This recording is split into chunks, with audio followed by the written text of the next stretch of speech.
Guys, good morning. So, 21 hours na ko naka-fasting and this is my first meal of the day. So, 11:46 na sa buntag or let's say paniudto or udto.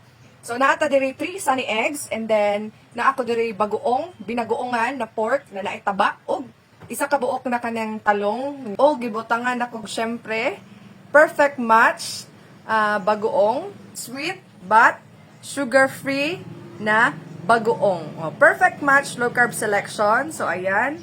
Makita ninyo diha, guys. Oh, perting lamiaan ng bagoong, no? Ayan. So, timad ko karong adlaw. Timad means 2 meal a day. Oh.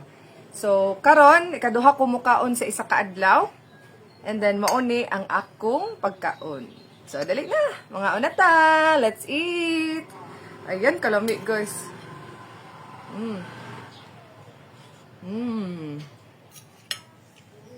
Ayan, itlog.